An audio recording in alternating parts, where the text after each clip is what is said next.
தமிழ் மக்களுக்கு வணக்கம்.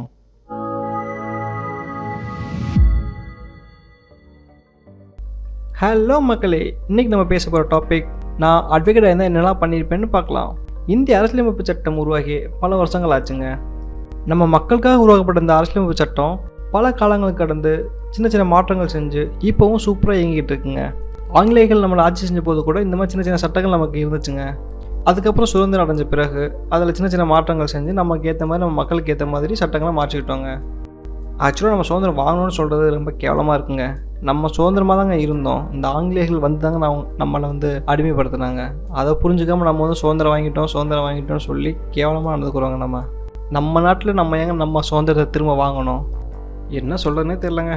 சரி விடுங்க, இந்த சுதந்திரம் பற்றி நம்ம வேறு வீடியோவில் டீட்டெயிலாக பார்க்கலாம். இப்போ நம்ம டாப்பிக்குள்ளே போகலாம். சட்டம், இதை பற்றி பல பேருக்கு பெருசாக நமக்கு நாலேஜ் இல்லைங்க. நமக்கு பேசிக்கான சட்டங்களை கூட பெருசாக தெரியாதுங்க. நான் சில பேசிக்கான சட்டம் சொல்கிறேன், அது மோஸ்ட்லி இங்கே நிறைய இடத்துல கேள்விப்பட்டிருப்பீங்க. கொஞ்சம் யோசித்து பாருங்களேன். குற்றவியல் சட்டங்க, நம்ம செய்கிற குற்றத்துக்கு ஏற்ற மாதிரி இருக்க சட்டங்கள். பொது சட்டம், பொதுவான இடத்துல செய்கிற தவறுகளுக்கு எழுதப்பட்ட சட்டம். குடும்ப சட்டம், தொழிலாளர்களுக்கு ஏற்ற மாதிரி சட்டம். உரிமையியல் சட்டம், தன்னோட உரிமைக்காக போராடுறதுக்கு சில சட்டங்கள் இருக்குங்க. தேசிய சட்டம், அப்புறம் ஒரு மதத்துக்கு ஏற்ற மாதிரி ஒரு சில சட்டங்கள் இருக்குங்க. இந்த மாதிரி பேசிக்கான சட்டங்கள் கூட நமக்கு ஃபுல்லாக தெரியாதுங்க. எத்தனை பேருக்கு இந்த சட்டங்களை பற்றி ஃபுல்லாக தெரியும் சொல்லுங்கள்? மோஸ்ட்லி கம்மி தாங்க. ஏன் நானே இந்த டாபிக் பேசுறதுக்கு முன்னாடி எனக்கு இவ்வளோ சட்டங்கள் இருக்குன்னு கூட தெரியாதுங்க. இது ஒரு சட்டத்துக்கு கீழேயும் பிரிவுகள், ஏகப்பட்ட பிரிவுகள் இருக்குங்க. அந்த பிரிவின் கீழே தான் அந்தந்த குற்றத்துக்கு ஏற்ற மாதிரி தண்டனைகள் வழங்கப்படுதுங்க. இந்த மாதிரி ஏகப்பட்ட சட்டங்களை படித்து மனப்பாடம் பண்ணி அதை புரிஞ்சு எக்ஸாம் எழுதி பாஸ் ஆகி ஒரு அட்வொகேட் ஆகிறது அவ்வளோ ஈஸியான காரியம் இல்லைங்க. எல்லா அட்வொகேட்டுக்கும் ஒரு சல்யூட். இப்போ நம்ம ஃபாலோ பண்ணுற எல்லா சட்டமே மோஸ்ட்லி நம்ம சுதந்திரம் வாங்கும்போது எழுதப்பட்ட சட்டங்கள் தாங்க. அந்த டைமில் நம்ம மக்களோட பொருளாதாரம், வாழ்வாதாரம், அப்போ இருந்த மக்களின் நிலை, இதை பொறுத்து அப்போ எழுதப்பட்ட சட்டங்கள் தாங்க இப்போ நம்ம ஃபாலோ பண்ணிகிட்ருக்கோம். இந்த சட்டங்கள் இப்போ காலகட்டத்துக்கு எந்த அளவுக்கு சூட்டபிளாக்குன்னு பார்க்கலாங்களா? இப்போ இருக்க ஜென்ரேஷன் எதுக்கு எடுத்தாலும் கேஸ், கோர்ட் இந்த மாதிரி அலைய ஆரம்பிச்சிட்டாங்க. ஒரு தெருவுக்கு ஒரு இன்ஜினியர், ஒரு அட்வொகேட், ஒரு டாக்டர் இருந்த காலம் போய் இப்போ ஒரு வீட்டுக்கு ஒரு இன்ஜினியர், ஒரு அட்வொகேட், ஒரு டாக்டர் மாறிட்டோங்க. இப்போலாம் எல்லா டிபார்ட்மெண்ட்லேயுமே லஞ்சம் இருக்குங்க. லஞ்சம் இல்லாத டிபார்ட்மெண்ட்டே கிடையாதுங்க. லஞ்சமே இருக்கக்கூடாதுன்னு நினைக்கிறேன். லஞ்ச அதிகாரிகள் கூட இப்போ லஞ்சம் வாங்குறாங்க. நீ வாங்கின லஞ்சத்தை நான் காட்டி கொடுக்க மாட்டேன்னு சொல்கிறதுக்காகவே இப்போ லஞ்சம் வாங்குறாங்க. இப்போலாம் மோஸ்ட்லி கோர்ட்டில் ப்ரைவேட் அட்வொகேட் தாங்க நிறைய பேர் இருக்கிறாங்க. யாராவது ஏதாவது ஒரு பிரச்சனைன்னு போனாங்கன்னா ஏதாவது ஒரு கேஸ் போட்டு அந்த கேஸுக்கு வாய்தா வாங்கி இப்படி அப்படின்னு குறைஞ்ச ஒரு 6 மாதம் கோர்ட்டுக்கு அலைய வச்சுருவாங்கங்க. அதுக்கு ஃபீஸு, கோர்ட் ஃபீஸு, அவங்க வந்து போகிற செலவு, சாப்பாடு செலவு, இந்த மாதிரி ஏகப்பட்ட செலவுகள் அவங்களுக்கு ஆகுதுங்க. ஒரு கோர்ட்டுக்கு போனோம்னா பைக்கில் ட்ரிபிள்ஸ் போனவனுக்கும் அதே கோர்ட்டில் தான் தண்டனை. ஒரு திருடனுக்கு தண்டனை கொடுக்குறதும் அதே கோர்ட்டு தான்.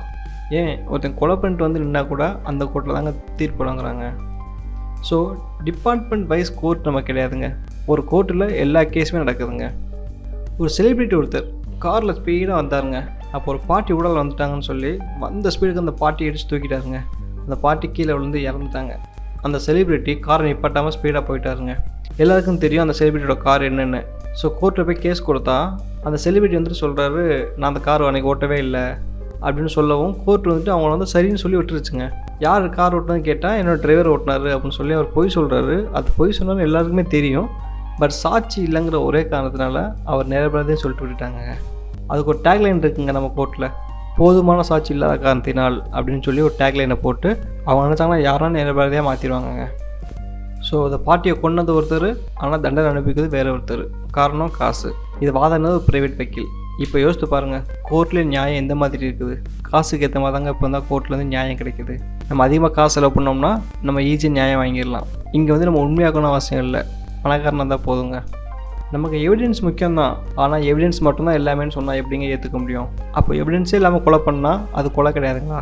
அதை கண்டுபிடிக்காமல் போகிறது யாரோட தப்புங்க? போலீஸ் தப்பா, கவர்மெண்ட் தப்பா, இல்லை எழுதப்பட்ட சட்டங்கள் தப்பா, இல்லை கொலை பண்ணனோட தப்பா? ஒரு சாதாரண குடிமகன் தன்னுடைய இடத்துல வேற ஒருத்தவங்க பில்டிங் கட்டிட்டாங்கன்னு சொல்லி கோர்ட்டில் போய் கேஸ் போடுறாங்க. அந்த கேஸு ரொம்ப காலங்கள் இழுத்து போய்கிட்டு இருக்குங்க. அந்த கேஸ் நடக்கும்போதே அந்த சாதாரண குடிமகன் இறந்தும் போயிடாருங்க. பட் அந்த கேஸ் இன்னும் பெண்டிங்லேயே இருக்குதுங்க. அதை அவங்களோட பையன் எடுத்து நடத்தி அந்த கேஸ் ஜெயிச்சிட்டாரு. ஆனால் ஜெயிச்சுமே அந்த இடத்துல கட்டப்பட்ட வீடு இன்னும் இடிக்கப்படலைங்க. இப்போ நான் பார்க்கும்போது கூட அந்த இடத்துல அந்த வீடு இருக்குதுங்க. இடிக்க சொல்லி கோர்ட் ஆர்டர் போட்டிருந்தாலும் அதை செயல்படுத்தக்கூடிய அதிகாரிகள் வந்து இடிக்கலைங்க.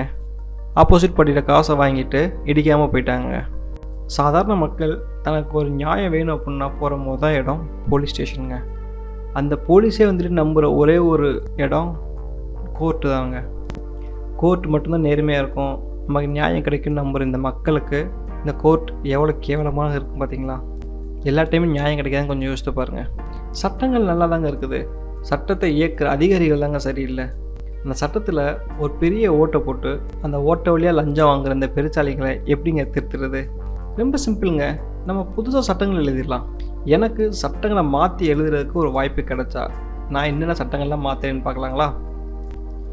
இப்போ இருக்கிற நம்ம நாட்டோட சுச்சுவேஷனை புரிஞ்சு இந்த பெஸ்ட்டு அட்வொகேட், இந்த பெஸ்ட்டு ஜட்ஜு, சாதாரண குடிமகன், இந்த சட்டங்கள் எல்லாமே ப்ராப்பராக எல்லா மக்களுக்கும் ஏற்ற மாதிரி இருக்கணுங்க.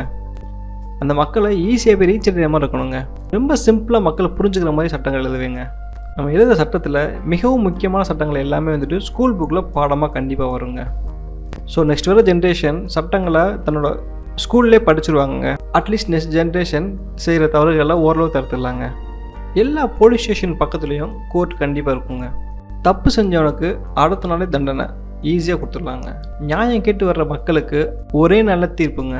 சில மணி நேரத்துலேயோட தீர்ப்பு கிடைக்கலாங்க. ப்ரைவேட் அட்வொகேட் கிடையாதுங்க. எல்லா அட்வொகேட்டுமே கவர்மெண்ட் அட்வொகேட் தான். நம்ம என்ன போலீஸுக்கு வந்து ப்ரைவேட் போலீஸ், கவர்மெண்ட் போலீஸ் சொல்லி பிரித்து வைக்கிறோமா? இல்லை, அவங்களும் மக்களுக்கு சேவை பண்ணுறதுன்னு இருக்காங்க. அதே மாதிரி தான் இனிமேல் அட்வொகேட் எல்லாருமே வந்துட்டு மக்களுக்கு சேவை பண்ணுறதுக்காக மட்டும்தாங்க இருப்பாங்க. எல்லாருமே வந்துட்டு காமனாக வந்துட்டு கவர்மெண்ட் சர்வெண்ட்டாக மாறிடுவாங்க. ஒரு அட்வொகேட்டுக்கு 2 கேஸ் 3 கேஸ் இந்த மாதிரி கையில் கொடுத்துட்டு அவங்க அந்த கேஸை மட்டும்தாங்க ஃபாலோ பண்ணுவாங்க. வேறு எந்த கேஸ்லையுமே அவங்க இன்ட்ராக்ட் ஆக மாட்டாங்க. கேஸுக்கு ஏற்ற மாதிரி டைமிங்க.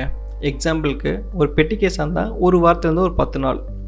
ஒரு சிவில் கேஸாக இருந்தால் அதிகபட்சமாக 6 மாதத்துலேருந்து 8 மாதம். கொலை கேஸாக இருந்தால் ஒரே மாதம் தான், மிஞ்சி போனால் 2 மாதங்க. குற்றவாளியை தேடி பிடிக்கிறதானாங்க போலீஸ், பிடிச்ச குற்றவாளியை சரியான குற்றவாளியாக கண்டுபிடிக்கிறதானாங்க அட்வொகேட். ஸோ இந்த 2 பேரும் கரெக்டாக வேலை பார்த்தாங்கன்னா எதுக்குங்க இவ்வளோ டியூரேஷன் ஆக போகுது? ஒரு கேஸை 6 மாதத்துக்குள்ளே அந்த அட்வொகேட்டால் முடிக்க முடியலன்னா அட்வொகேட்டுக்கு ஃபைனுங்க. ரொம்ப சிம்பிள். நீ ஒழுங்காக வேலை பார்த்தனா அந்த கேஸ் 6 மாதத்தில் முடிஞ்சிருக்கும். கரெக்டுங்களா? 2 நாளில் கிடைக்க வேண்டிய தீர்ப்பு 15 வருஷம் அப்படிங்க 15 வருஷம் கழித்து கிடைக்கிது அப்படின்னா இந்த இடத்துல நம்ம சட்டம் எவ்வளோ சோம்பேறியாக இருக்குது பார்த்தீங்களா? ரொம்ப சிம்பிளுங்க. ஒரு பத்திரத்தை எடுத்து ஃபுல்லாக படித்தோம் அப்படின்னா ஒரு இடம் யார் பேர் இருக்குன்னு ஈஸியாக கண்டுபிடிச்சிடலாம். இதை ஒரு கேஸ் நடத்தி 15 வருஷம் கழித்து ஒரு தீர்ப்பு கொடுக்குறாங்கன்னா நம்ம சட்டத்தில் எவ்வளோ பெரிய ஓட்டை இருக்குதுன்னு பாருங்கள். எவ்வளவோ படித்து வந்த ஒரு அட்வொகேட்டுக்கு ஒரு பேப்பரை ஃபுல்லாக படிக்கும்போது தெரியுமா தெரியாதாங்க? செப்பரேட் டிவிஷனுங்க. எக்ஸாம்பிளுக்கு கிரிமினல் கேஸ் எல்லாமே அது ஒரு வேறு டிபார்ட்மெண்ட் பார்ப்பாங்க. சிவில் கேஸ் எல்லாமே வேறு டிபார்ட்மெண்ட் பார்ப்பாங்க. பெட்டி கேஸ், சின்ன கேஸஸ் எல்லாமே வேறு டிபார்ட்மெண்ட் பார்ப்பாங்க. இந்த மாதிரி டிபார்ட்மெண்ட்டுக்கு ஏற்ற மாதிரி கேஸஸ் பிரித்து கொடுத்துடலாங்க. ஒரு எக்ஸாம்பிள் சொல்லணும்னா ஐடி மாதிரிங்க. இந்த டீம் இந்த இதை பார்ப்பாங்க, அந்த டீம் அந்த இதை பார்ப்பாங்க. அந்த மாதிரி பிரிச்சிடலாங்க. ஸோ ஒர்க் லோடும் குறையும், மக்கள் போய் ஈஸியாக போய் கோர்ட்டை அணுகவும் முடியுங்க. எல்லாம் ஓகேங்க. ஃபஸ்ட்டு சட்டத்தை மாற்றி ஆகணுங்க. சட்டத்தை மாற்றினா மட்டும்தாங்க எல்லாமே மாறும். சட்டத்தை மாற்றினா மட்டும் போதாதுங்க, சட்டத்தில் ஓட்டை போடுற இந்த பெருச்சலைகளையும் மாற்றி ஆகணுங்க. இதெல்லாம் எப்படிப்பா பாசிபிள் சொல்லி யோசிக்கலாம். ஒரு பாலம் கட்டுறதுக்கு 5000 கோடி ஒதுக்கு, 10,000 கோடி ஒதுக்குன்னு சொல்கிற நாட்டில் நம்ம வாழ்ந்துக்கிட்டு இருக்கோங்க. ஸோ இப்போ நான் சொல்கிற விஷயங்கள் ஏங்க பாசிபிள் இல்லாமல் போக போகுது? நினச்சா முடியுங்க. நினைக்கணும், நினச்சவங்க அதை மாற்றணும். மாற்றுறதுக்கு ஒரு ஸ்டெப்பாக எடுத்து வைக்கணும். நான் நினச்சேன், இன்றைக்கி இந்த வீடியோ போட்டிருக்கேன்.